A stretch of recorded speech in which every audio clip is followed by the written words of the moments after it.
Saudara-saudari terkasih dalam Kristus, hari ini Jumat 12 Mei 2023 dalam pekan kelima Paskah tahun A.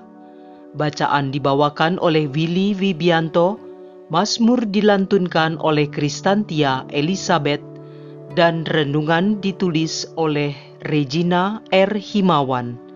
Selamat menekuni Sabda Allah. Marilah mewujudkan kebaikan bersama untuk hidup dalam damai dan sejahtera.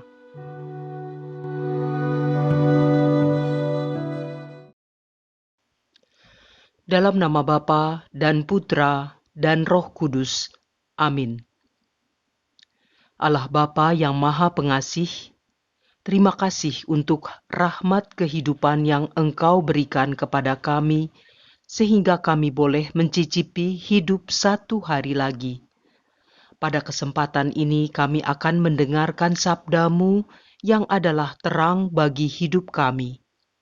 Biarlah terang ini bisa semakin menyucikan kami, sehingga kami bisa semakin dekat kepadamu. Demi Kristus, Tuhan dan Juru Selamat kami. Amin. Bacaan dari Kisah Para Rasul bab 15 ayat 22 sampai dengan 31. Pada akhir sidang pemuka jemaat di Yerusalem yang membicarakan soal sunat, rasul-rasul dan penatua-penatua beserta seluruh jemaat mengambil keputusan untuk memilih dari antara mereka beberapa orang yang akan diutus ke Antiokhia bersama-sama dengan Paulus dan Barnabas. Yang terpilih yaitu Yudas yang disebut Barsabas dan Silas.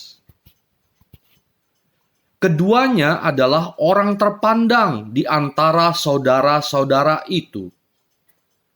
Kepada mereka diserahkan surat yang bunyinya, "Salam dari rasul-rasul dan penatua-penatua dari saudara-saudaramu kepada saudara-saudara di Antiokhia, Syria, dan Kilikia yang berasal dari bangsa-bangsa lain.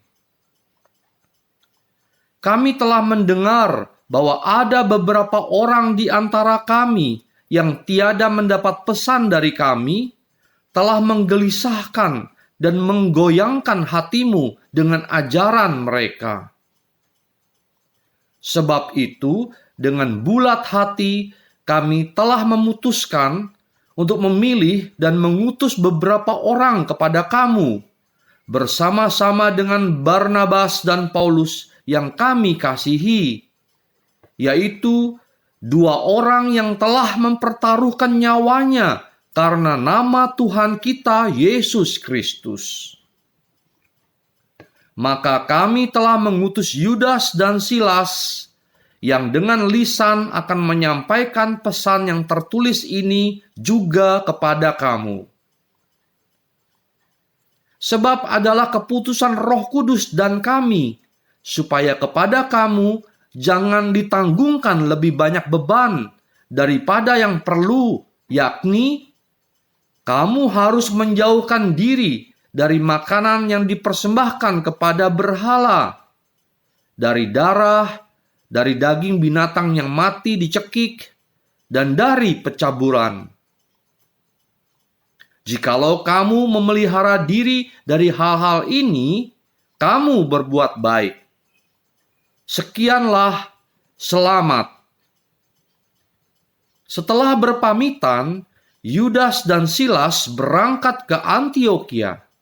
Di situ mereka memanggil seluruh jemaat berkumpul, lalu menyerahkan surat itu kepada mereka. Setelah membaca surat itu, jemaat bersukacita karena isinya yang menghiburkan. Demikianlah sabda Tuhan.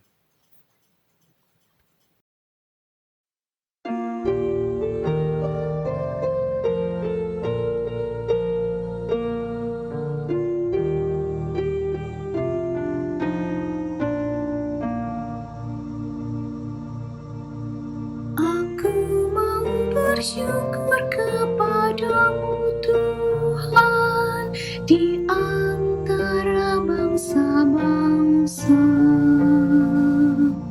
Hatiku siap ya Allah, hatiku siap. Aku mau menyanyi, aku mau bermazmur. Bangunlah hai jiwaku, bangunlah hai gembus dan kecapi. Mari kita membangunkan fajar. Aku mau bersyukur kepadamu Tuhan di antara bangsa-bangsa. Tuhan, aku mau bersyukur kepadamu di antara bangsa-bangsa. Aku mau bermazmur bagimu di antara suku-suku bangsa. Sebab kasih setiamu menjulang setinggi langit, dan kebenaranmu setinggi awan gemawan. Bangkitlah mengatasi langit, ya Allah. Biarlah kemuliaan-Mu meliputi seluruh bumi. Aku mau bersyukur kepadamu Tuhan di antara bangsa-bangsa.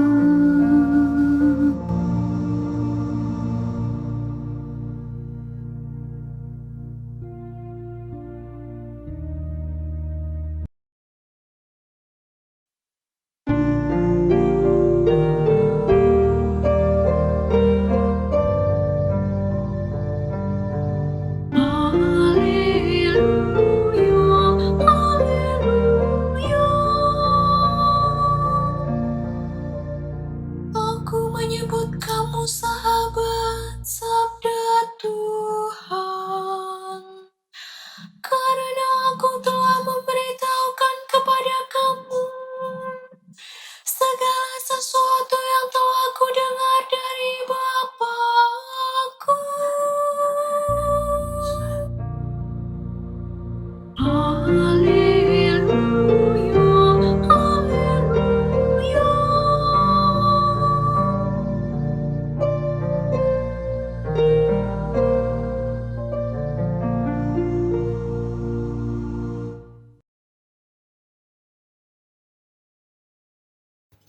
Inilah Injil suci menurut Yohanes bab 15 ayat 12 sampai dengan 17.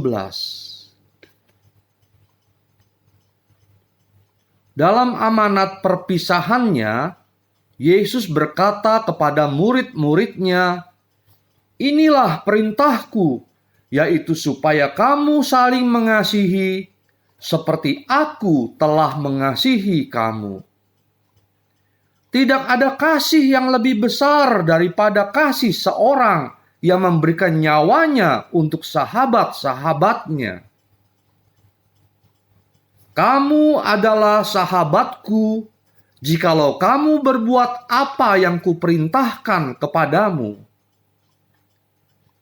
Aku tidak menyebut kamu lagi hamba, sebab hamba tidak tahu apa yang diperbuat oleh tuannya. Tetapi aku menyebut kamu sahabat, karena aku telah memberitahukan kepada kamu segala sesuatu yang telah kudengar dari Bapa-Ku. Bukan kamu yang memilih aku, tetapi akulah yang memilih kamu. Dan aku telah menetapkan kamu, supaya kamu pergi dan menghasilkan buah, dan buahmu itu tetap, supaya apa yang kamu minta kepada Bapa dalam namaku, diberikannya kepadamu. Inilah perintahku kepadamu, kasihilah seorang akan yang lain. Demikianlah sabda Tuhan.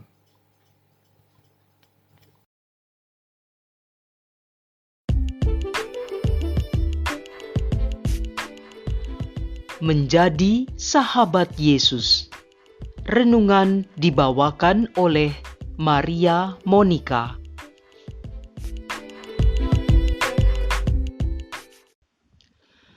Ada suatu pendapat yang mengatakan bahwa seorang sahabat adalah orang yang tidak melulu setuju pada apa yang menjadi pendapat kita atau pada apa yang kita pilih. Sahabat menginginkan yang terbaik untuk kita, maka mereka bisa memberikan pandangan mereka dan mengoreksi kita apabila kita berbuat salah. Memang, persahabatan sejati bukanlah sesuatu yang diisi dengan hal-hal yang menyenangkan saja. Ada pergulatan di dalamnya yang justru membuat hubungan itu menjadi semakin dalam dan membuat masing-masing pribadi bertumbuh menjadi lebih baik. Ibu, Bapa, rekan muda, saudara seperjalanan yang dikasihi Tuhan, bacaan Injil pada hari ini dibuka dan ditutup dengan perintah dari Yesus supaya para murid mengasihi satu sama lain. Suatu perintah yang sederhana, tetapi kita semua tahu betapa sulitnya melaksanakan hal tersebut. Perintah itu pun tidak berdiri sendiri. Yesus menjadikannya sebagai suatu syarat bagi para murid untuk dapat menjadi sahabatnya. Mengapa Yesus menjadikan perintah ini sebagai ketentuan untuk menjadi sahabatnya? Dan mengapa pula Yesus memilih status sahabat? Apa arti menjadi sahabat Yesus? Dalam bacaan itu disebutkan bagaimana Yesus memaparkan mengenai persahabatan dengan membandingkan hubungan antara hamba dan tuannya. Apa yang menjadi poin pembeda dari kedua hubungan itu? Pembedanya adalah pengenalan satu sama lain. Hamba tidak tahu apa yang dikerjakan oleh tuannya, sedangkan seorang sahabat sudah sewajarnya ia mengenal sahabatnya. Apa yang ia kerjakan, apa yang ia kehendaki, dan sebagainya. Pertanyaannya sekarang, apakah kita mengenal Yesus? Kita tahu bahwa Yesus pasti mengenal kita, bahkan lebih daripada kita mengenal diri kita sendiri.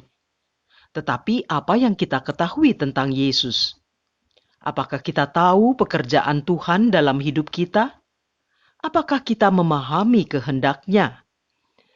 Selain dari poin pengenalan satu sama lain, perbedaan antara hamba dan sahabat terletak pada motivasi untuk membangun suatu relasi. Hamba melayani tuannya demi upah, karena ia mendapatkan bayaran dari melakukan hal tersebut. Tentu tidak begitu adanya pada seorang sahabat. Ia bukanlah seorang upahan. Ia tidak bekerja untuk sahabatnya, begitu pula sebaliknya. Apabila ia melayani sahabatnya itu, dikarenakan ia ingin melayani tanpa mengharapkan imbalan apapun.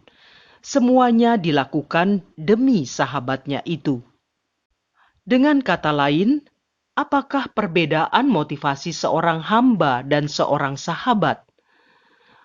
Motivasi hamba adalah upah, yang berarti apa yang ia lakukan adalah demi kebaikan diri sendiri.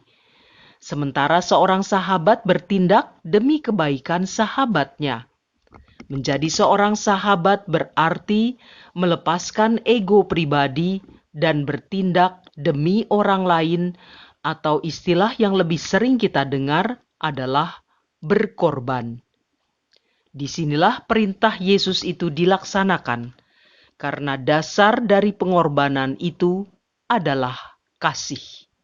Dan seperti yang sudah pernah Yesus katakan, apapun yang kita lakukan bagi saudara kita yang hina sekalipun, kita melakukannya untuk Dia.